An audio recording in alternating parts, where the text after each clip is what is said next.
Welcome back. I'm glad you're still watching K24's Newdon, even as we focus on the state of the economy. And now to Honorable David Kiplagat, as far as, of course, a rejoinder to what Honorable Amos Mwago was stating categorically. Weighing on this, what's the issue here? Honorable Mwago is saying that Uhuru did so much that is physically seen. But what I was saying, all that were done without a budget, and now we have a debt that we are paying. It is like. But what are loans for? Usually, in an economy, loans are meant for development. No, may I finish? Not recurrent. May I finish? It's like taking your kid to Brookhouse. You pay 0. After finishing school, I now come to pay for you the whole fees, and then you go claiming that I educated my kid. So are you justifying the 75 billion cut for development? I'm saying the idea of saying that Uhuru did so many projects, those projects, they were done without a corresponding budget, and that is why this government is now paying a spending bill for that. 2 years into office, Honorable David Kiplagat, cite major projects that President William Ruto has undertaken. Quite a number. State. So many roads have been launched. Mega dams around 100 have been launched. There are so many projects that have been done. Honorable Lach is laughing sarcastically. No, you see, what Boyesh forgets is that a government is continuous. There is no government of this and this. But you should appreciate we are sorting your mess. Just listen. There's no mess you're sorting. Because even when Uhuru and my deputy then came into power, they found things that Kibaki had done and they were pending.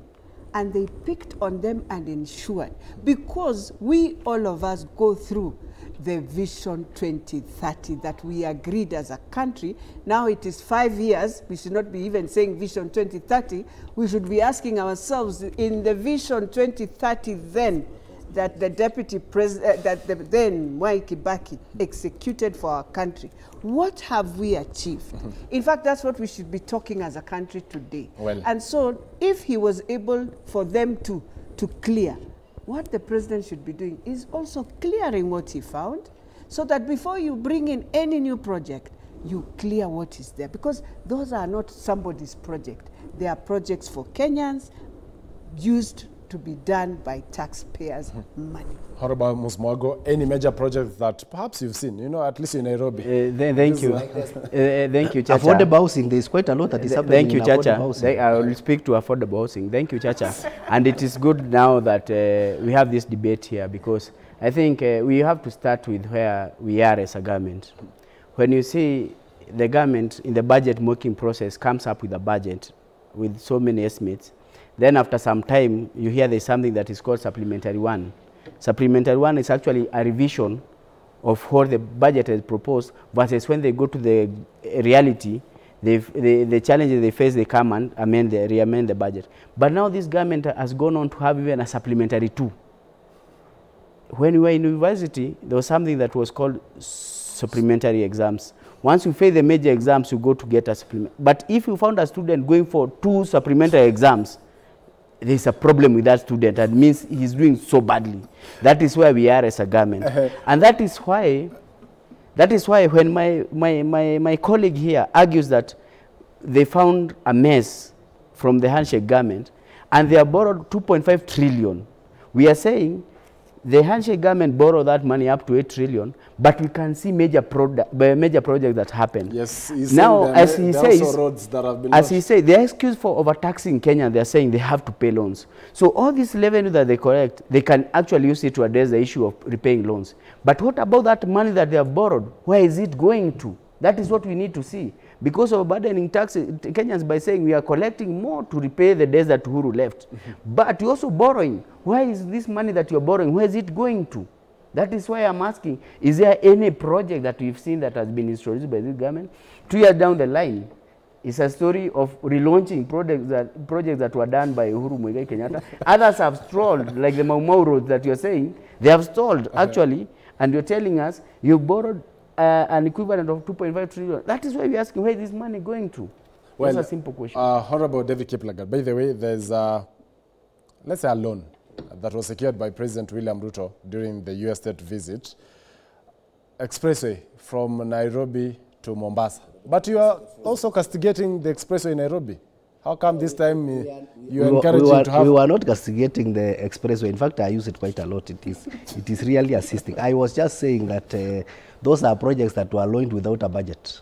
And the government that is paying for those projects is the government that is in now, the Kenya Kwanza government. So this mess, you know, the mess that the handshake government introduced in this country, it cannot be sorted in a day, it cannot be sorted in a year.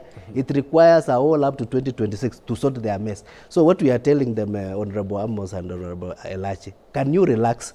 Once we are through with your mess in 2026, then you can start now telling us what have you done. I hope you're also cognizant that President William Ruto was the then deputy president, so he was part of the mess. You know, there is what we call de facto and de jure. So you know what was happening.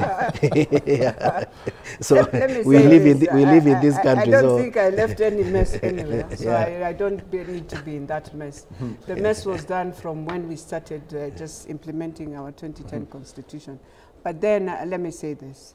We want to build our country. We want to change the thinking of how to build it. We must think of how the other countries are building their country. And we must go even up to, even if it is borrowing, in terms of roads. You see, the problem, what we don't want to accept here, Chacha, is that why is it we are the ones doing the roads? Why can't we just take them back to private partnerships? Why? Because we want the tenders. We want to make the money ourselves. Then we do bad roads. Then when the rains come, our roads just wash out. How come roads in Europe cannot be washed out by winter? What do they do right? How come Bagathi Road has never been repeated again? They said it was very expensive when His Excellency, the Prime Minister, was doing it when he was a Minister of Roads. But thank God for 30 years, it has never taken again taxpayers' money. Well, why can't we do roads the right way? Why? Because you want in the government to be the tenderpreneur, to make the money, get out of that mess. Let us privatize our things the way we did expressway. Let's do the whole road. A dual carriage for Nakuru is needed. We need it privatized. Kenyans will pay for themselves the way they use it. They have learned it is better even that way, because you see it. You pay feeling, you have seen it. Than these ones we are giving some few people who are coming now in Harambes with 50 million, 100 million, and the road we are going to the church is not even functional. Is this as a result of kickbacks perhaps that yes, they receive? The entrepreneurs now. That is why you are finding ourselves with garbage in Nairobi. Everything that is in a mess is because somebody has been given a tender but is not doing the work. Well, and we are not agreeing on that anymore. Let's now take a look at what also will be discussed today in Parliament. That is the budget estimates for the financial year 2024-2025. Remember, the Treasury Cabinet Secretary Njuguna Ndung'u, Professor Njuguna Ndung'u, will next week on Thursday read the budget in Parliament. Now, total budget for the next fiscal year will be 3.91 trillion Kenya shillings. Revenue targets, surprisingly, have shot to a record high of 2.9 trillion Kenya shillings. Remember, already there is a shortfall, and that's why we've seen the revision by 250 billion in the current fiscal year in terms of revenue targets. Appropriations in aid has been targeted at 441 billion Kenya shillings. Grants, 51 billion Kenya shillings. The fiscal deficit, it's not 908, it's actually 514 in the next fiscal year. Even as CFS will stand at 1.08 trillion, actually 1.23 trillion, even as county governments receive 400 billion Kenya shillings. Honorable Amos Amwago, 2.9 trillion. Yeah, this year, we are not able to meet our revenue targets. Yeah. We have to reduce it by 250 billion. But even as we estimate for the next fiscal year, we take it up to 2.9 trillion Kenya shillings.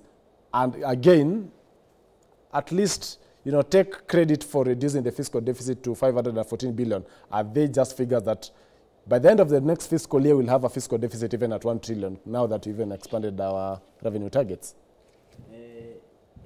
Looking at the estimates or the budget that is being proposed, you see the revenue targets have been increased from 2.6 trillion to 2.9. And actually you're having a problem in reaching our target for the financial year 23-24.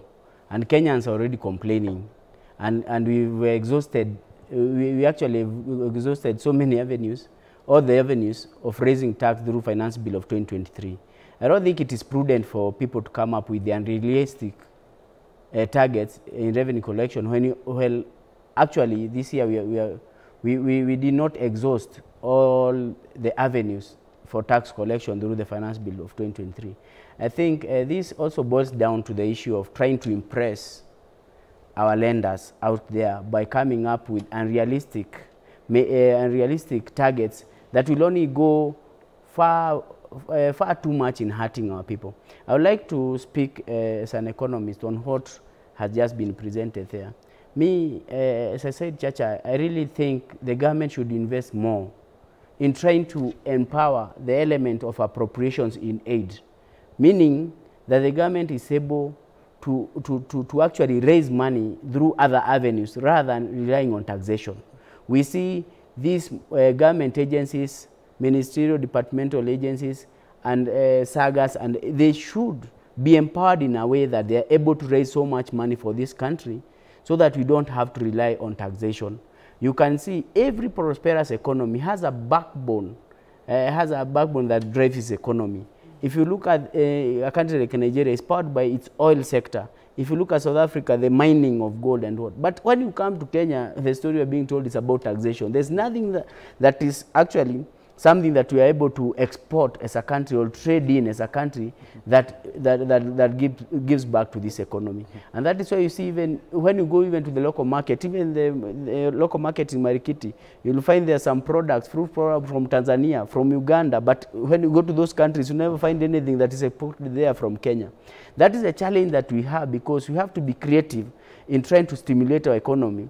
We have the most basic factor of production, which is land in Kenya. If we are to come up with research-oriented and development strategies on how we can spur our economy from within ourselves, if it is empowering the business community from the SMEs like Kibaki did and spur economic development, then come up, people are not opposed to paying taxes, but people are opposed to being imposed on taxes without even their participation. In the issue of VAT on bread, there was not even Kenyans' opinion being considered.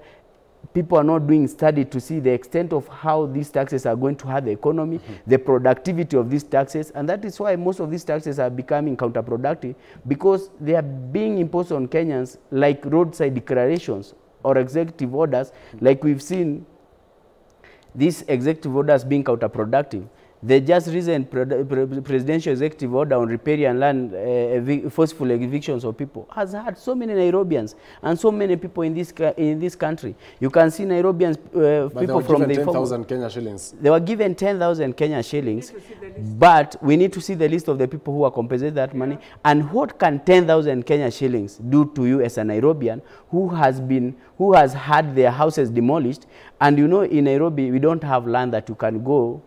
You can go to the land and pick maybe a banana or a fruit, or you're farming. We don't rely on expense, or you get expenses from all corners. You can see these people have been Was it selective, by the way, the demolition? Yeah. Some say for high-end estates they were never touched. Yeah. You can see even the policies that you can see it's an executive order from the president, but you can see it's very selective. And even the way it's being done in an inhumane manner to the informal settlers. You can see people are being evicted in a way that even force being used. The KDF has been involved. We as leaders have tried to reach out to the government through all avenues, but they've just lent us a deaf ear. And the dynamics of Nairobi settlement schemes, or Nairobi, the way people live in Nairobi, is very different from rural areas. You'll say the riparian land may move from 0 meters to 30 meters in rural areas. But in Nairobi, for these low-income earners, most people rely on that riparian land too. That is the only affordable place where people can have to reside in. And now, Honorable David Kiplagat, 2.9 trillion revenue targets. From where? Okay. You need to realize, Chacha, even when you are in school, you are told to aim high.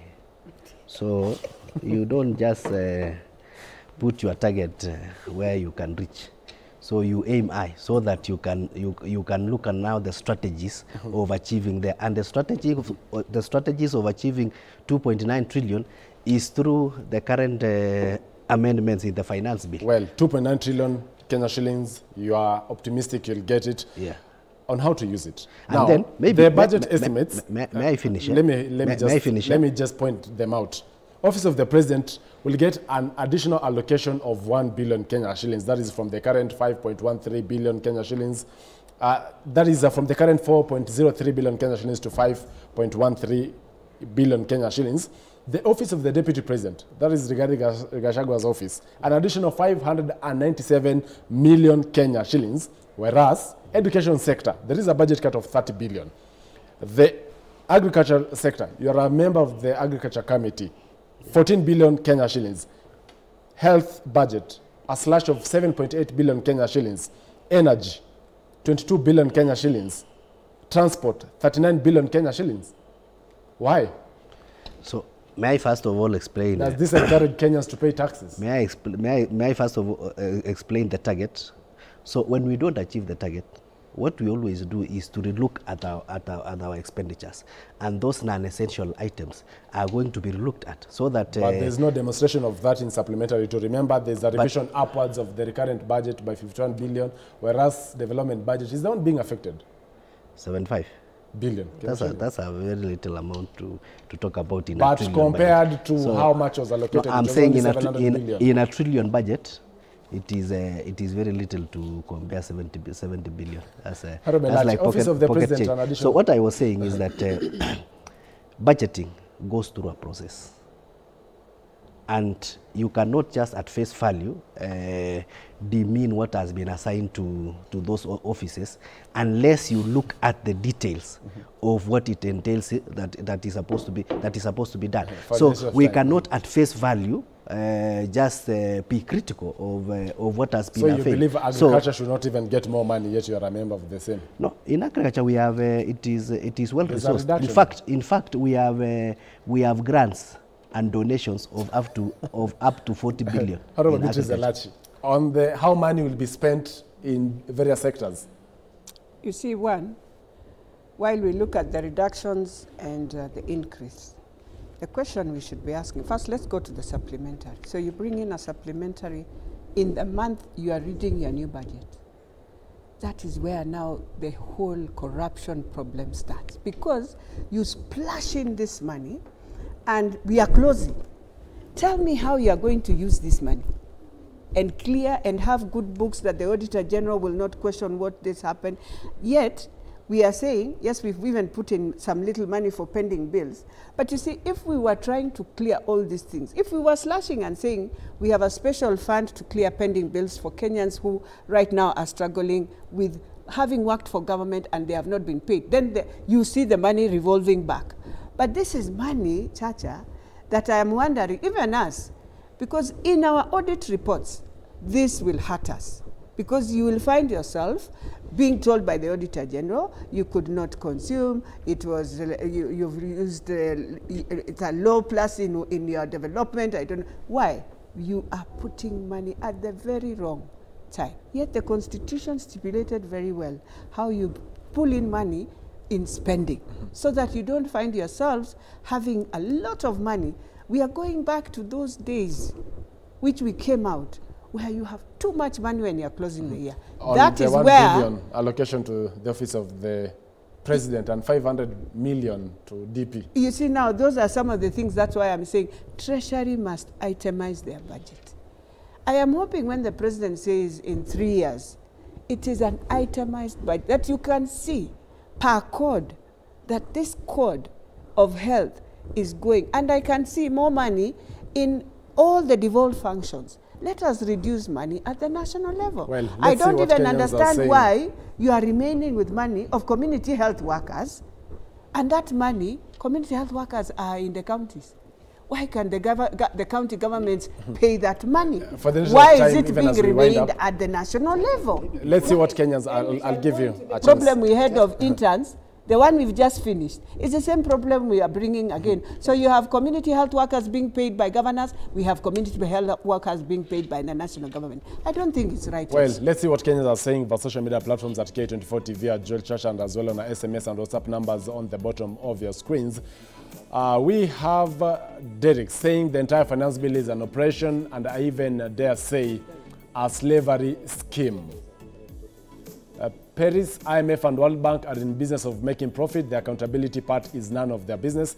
They don't care whether you choke Kenyans to death as long as the debt is paid. And an anonymous viewer saying the government doesn't know what they're doing in the office. All those taxes, it's to steal from Kenyans through word tax.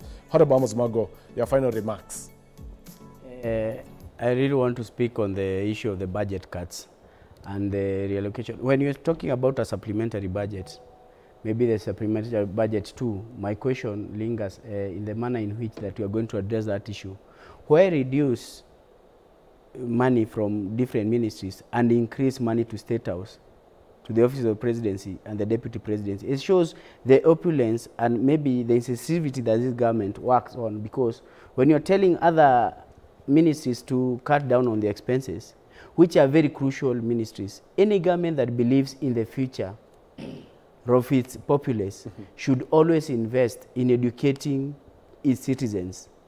That's why you cannot justify reducing the education budget when the education sector is struggling with payment to JSS teachers, with capitation, with even the level of fees that you are paying to the universities.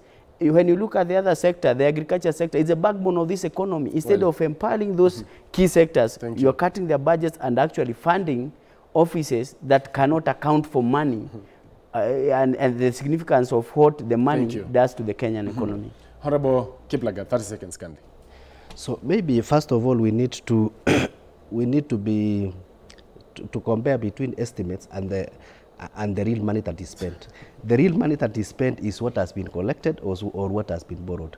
So it is not a must that what is in the budget proposal will finally yield to an expenditure. So even if you look at maybe you are saying State House is getting 5 billion, but in reality, when you now go to review in terms of auditing, how much did they receive, you realize that they received less than 5 billion, because what will be availed is the money that the treasury will have collected. So there is always the budget estimates, but there is now the real expenditure that comes from the exchequer. Thank you. Honorable Elachi.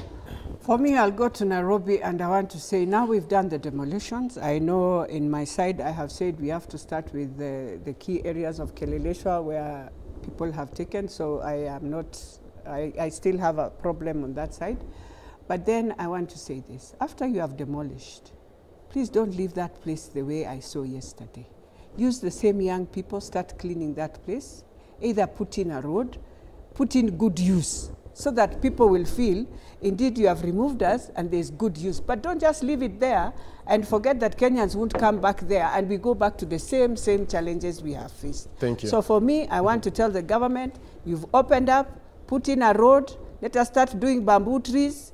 The Commission of Rivers, let us see good use, give young people the opportunity to do those jobs, they get some little money to starting their lives. Well, that's Honorable Beatrice Elachi, the Great North Member of Parliament. Also, Honorable Amos Mwago, Student Member of Parliament, has created time, and as well, Honorable David Kiplagat, Member of Parliament, have joined me this morning as we focused on the state of the economy. And that's all here on K24's New Dawn. My name is George Chacha.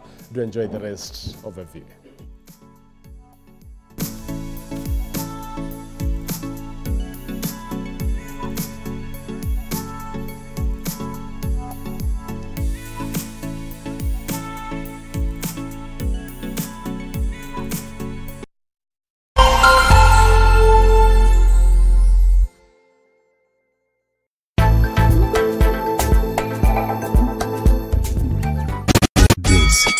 The biggest reggae and rhythm show ever on Kenyan television.